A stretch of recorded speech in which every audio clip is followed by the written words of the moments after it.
वक्त हो चुका है कॉर्पोरेट से जुड़ने का। आज बात होगी सीएट से, जो देश की लीडिंग टायर मैन्युफैक्चरिंग कंपनियों के नामों में इनका नाम शुमार है। कंपनी के पोर्टफोलियो में टायर्स की बड़ी रेंज है। कंपनी ने अपने हाई परफॉर्मेंस टायर्स की नई रेंज की पेशकश यहाँ पर दिखाई है। भारत में ये टायर्स कब से मिलेंगे? इस एंट्री से कंपनी को आखिर कितना फायदा होगा? क्रूड की कीमतों में गिरावट से कंपनी के मार्जिन्स को आखिर कितना सपोर्ट मिलेगा? यूरोप और अमेरिका के बाजार में बिजनेस ग्रोथ को लेकर क्या ग्रोथ है फिलहाल, क्या रणनीति है कंपनी की, और इन तमाम पहलुओं पर हम सवाल रखेंगे। हमारे साथ सीएट के एमडी और सीईओ अर्नब बैनर्जी भी जुड़ गए हैं। अर्नब जी, आपका बहुत बहुत स्वागत है कॉर्पोरेट कनेक्शन में। और चलिए यहाँ पे शुरुआत लॉन्चेस की खबर से ही करते हैं। सबसे पहले तो शुभकामनाएं और मुबारकबाद आपको। 3 नए लॉन्चेस के साथ सीएट अब प्रीमियम सेगमेंट में एंट्री कर रहा है। ये कदम जो है आपने उठाया, फिलहाल इसके पीछे का नैरेटिव हमें समझना है कि आपने अभी इस कदम को क्यों उठाया टाइमिंग के लिहाज से। और देखिए, आपकी जो एंट्री है नए सेगमेंट में, उससे आपके मार्जिन प्रोफाइल पर भी अगर हम देखें मौजूदा बिजनेस की तुलना में, तो कितना इम्पैक्ट पड़ेगा, कितना असर दिखाई देगा? और एक और चीज़, भारत में हम कब तक ये अब लॉन्चेस होते हुए देखेंगे? नए लॉन्चेस जो आज हुआ, जेड रेटेड 21 इंच टायर, काम टेक्नोलॉजी नॉइजलेस टायर और रन फ्लैट टायर, ये तीनों हम अप्रैल महीने से पहले बॉम्बे में और फिर दूसरे शहरों में इसको अवेलेबल करवाएंगे।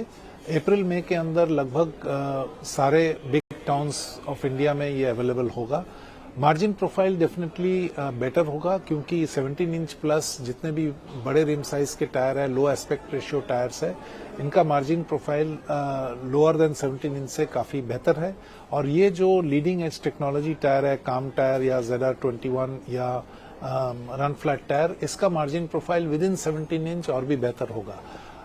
ये जो इमर्जिंग ट्रेंड है 17 इंच प्लस, ये 8 से 10% लगभग मार्केट का शेयर है, सेलियंसी है, और ये सेलियंसी नेक्स्ट 3 से 5 साल के अंदर लगभग 30% तक पहुंच सकती है। सो इमर्जिंग ट्रेंड है। सो नेचुरली इसमें बहुत सारी बेसेस हम कवर करना चाहेंगे, सो दैट इस सेगमेंट में हमारा मार्केट शेयर फास्टर ग्रो हो सके। सर, यहाँ पर कच्चे तेल की कीमतों में नरमी और इसका सीएट के आगे कुछ तिमाहियों पर असर अगर मैं समझना चाहूँ फायदे के लिहाज से, तो कितना आप होता हुआ देख रहे हैं?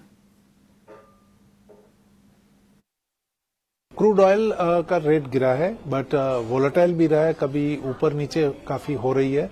और क्रूड का प्राइस से डायरेक्ट कोरिलेशन जो हमारा कंजम्पशन वाला मटेरियल है, जैसे कार्बन ब्लैक हुआ, सिंथेटिक फाइबर हुआ या सिंथेटिक रबर हुआ, इसका डायरेक्ट कोरिलेशन बैठता नहीं है। डायरेक्शन सेम होता है, बट एग्जैक्टली 1-to-1 कोरिलेशन इसमें है नहीं।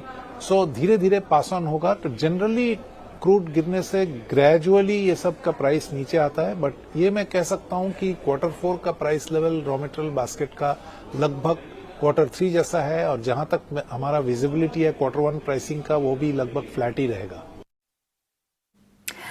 सर, ये भी जानना चाहेंगे कि अब बाजार में जो कंपटीशन बढ़ रहा है, उसके कारण कीमतों में ज्यादा बढ़ोतरी नहीं होती भी हमने देखी है।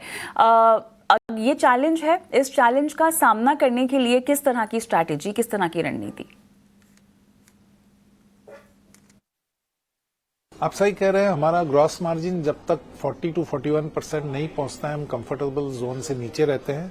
अभी ग्रॉस मार्जिन जैसा 35-36% है, तो लगभग 4-5% का अंतर है जो हमको मेकअप करना है।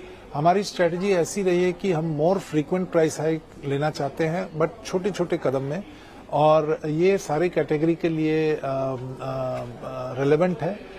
तो ये हम ग्रेजुअली लेते रहेंगे। Q4 में भी लिए हैं, Q1 में भी लेंगे, और ग्रेजुअली ये मार्जिन गैप ब्रिज करने की कोशिश करेंगे। सर, यहाँ पे थोड़ा सा वॉल्यूम ग्रोथ के लिहाज से हम बातचीत करते हैं। सीएट ने FY25 के पहले 9 महीनों में हमने देखा 8% सालाना वॉल्यूम ग्रोथ दर्ज की है। अब जो आखिरी तिमाही है इस वित्त वर्ष की, ऐसा ही प्रदर्शन देखने को क्या मिल सकता है, या इससे बेहतर ग्रोथ की उम्मीद हमें करनी चाहिए आपसे? ट्रेंड सिमिलर रहेगा। जनवरी फरवरी थोड़ा डाउन मंथ था। ये विंटर सीजन में नॉर्थ और ईस्ट में थोड़ा डिमांड नीचे आता है। नवंबर दिसंबर से ये डिमांड नीचे जाना शुरू होता है, लेकिन मार्च का महीना जो है वहां से समर सेल्स चालू होता है। March to June up cycle है, तो मार्च का महीना वी एक्सपेक्ट कि थोड़ा स्ट्रांग रहेगा। सब मिला के मेरे ख्याल से ट्रेंड वैसा ही रहेगा जैसा पहला 3 क्वार्टर में रहा है। अक्रॉस द सेगमेंट आपको अच्छा भविष्य कहाँ दिखाई दे रहा है? देखिए, two wheeler, passenger vehicle, truck या बस सेगमेंट की अगर हम बात करें तो सबसे बेहतरीन प्रदर्शन और ज्यादा ग्रोथ की उम्मीद आपको कहाँ से आती हुई दिखाई दे रही है? टू व्हीलर में रूरल डिमांड स्ट्रांग है। टू व्हीलर का ग्रोथ स्ट्रांग सिंगल डिजिट में आया है। ये मैं आफ्टर मार्केट की बात कर रहा हूँ। पैसेंजर में ग्रोथ लास्ट ईयर अच्छा नहीं हुआ, लो सिंगल डिजिट रहा। हम उम्मीद करते हैं कि अगले साल ये एटलीस्ट मिड सिंगल डिजिट तक जाएगा, क्योंकि ओईएम सेल लास्ट 3 इयर्स का अच्छा रहा। दिस ईयर थोड़ा फ्लैटिश है, बट लास्ट 2 साल ओईएम ग्रोथ अच्छा रहा। और जहां तक ट्रक बस रेडियल का सवाल है, आफ्टर मार्केट में मिड सिंगल डिजिट ग्रोथ होना चाहिए, बिकॉज जीडीपी ग्रोथ 6-7% रहेगा। ओईएम ग्रोथ बोल नहीं सकते, अभी ये साल नेगेटिव गया है, अगले साल कैसा रहेगा we'll have to wait and watch. आपका ओईएम या और साथ ही रिप्लेसमेंट मार्केट में बिक्री का अनुपात अगर हमें समझना हो तो वो क्या है इस वक्त? अभी हमारा first of all global sales 20% के लगभग है, 19-20%, तो वो हटा देंगे तो बाकी 80% रहा। तो इसमें आप मान के चलो कि 55% आफ्टर मार्केट और 25% करीब ओईएम का सेल रहेगा। ये बताइएगा, कंपनी अपने डीलर नेटवर्क को आखिर मजबूत करने के लिए किस तरह की योजना बना रही है, कैसे आगे बढ़ रही है? डीलर नेटवर्क बहुत इंपॉर्टेंट है सीएट के लिए। डीलर और डिस्ट्रीब्यूशन नेटवर्क ये हमारे पार्टनर्स बहुत ही इंपॉर्टेंट है वैल्यू क्रिएशन के लिए। फॉर पैसेंजर फॉर एग्जांपल, आपका ब्रांड परसेप्शन और आपका डीलर रिकमेंडेशन, यही 2 मेन इनपुट्स होते हैं जो इम्पोर्टेंट है कस्टमर चॉइस के लिए। ट्रक बस रेडियल में डीलर नेटवर्क क्रेडिट भी देती है, क्लेम्स भी हैंडल करती है।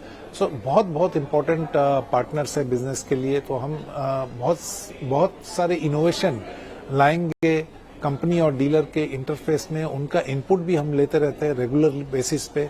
सो काफी इम्प्रूवमेंट हुआ है, बट और भी हम इसको स्ट्रॉन्गर बनाने की कोशिश करेंगे। भारतीय टायर इंडस्ट्री को अभी किन बड़ी चुनौतियों का सामना करना पड़ रहा है, और सीएट की अगर हम बात करें सर, तो ये कैसे इससे निपट रहा है फिर? सबसे बड़ी चुनौती है margin pressure, raw material price hike. जो नेचुरल रबर का अनप्रेसिडेंटेड राइस हुआ पहले डोमेस्टिक मार्केट में, फिर इंटरनेशनल मार्केट में अवेलेबिलिटी भी नहीं थी, ये बहुत बड़ी चुनौती है। नंबर 2 है अक्रॉस द वर्ल्ड सस्टेनेबिलिटी के ऊपर बहुत सारा प्रेशर आ रहा है, इन द सेंस कि टायर का जो कॉम्पोजिशन है वो और भी सस्टेनेबल मटेरियल से बने, करीब 35-40% तक सस्टेनेबल मटेरियल से बने, प्लांट बेस्ड मटेरियल से बने, इसका एक ट्रेंड आ रहा है।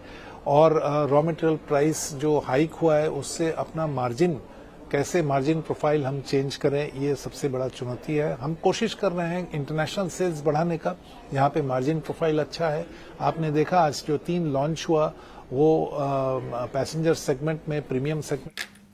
चलिए, एक आखिरी सवाल आपसे पूछना चाहेंगे। अब मौजूदगी आपकी अमेरिकी बाजार में भी है और टैरिफ को लेकर यहाँ पर जो चर्चाएं चल रही हैं, आप उसको कैसे देखते हैं, और बिजनेस पर खासतौर से किसी भी तरह का असर जो आप पड़ता हुआ देख रहे हैं? अभी हमने जस्ट लॉन्च किया है हमारा पैसेंजर रेडियल और ट्रक बस रेडियल। हमारा थोड़ा प्रेजेंस है वहाँ पे OHT ऑफ हाईवे टायर और फार्म रेडियल में, बट बेस हमारा बहुत छोटा है। उस बेस के ऊपर ग्रोथ बहुत अच्छा है। सो अगर एडवर्स इम्पैक्ट कुछ टैरिफ में आया, इम्पैक्ट तो पड़ेगा, बट क्योंकि बेस छोटा है उतना मटेरियल इम्पैक्ट ओवरऑल परफॉर्मेंस पे नहीं रहेगा। चलिए, इसी के साथ अर्नब जी बहुत बहुत धन्यवाद, आपने हमें समय दिया और तमाम पहलुओं पर हमसे विस्तार से बातचीत की। बहुत बहुत धन्यवाद आज शो पे शिरकत करने के लिए।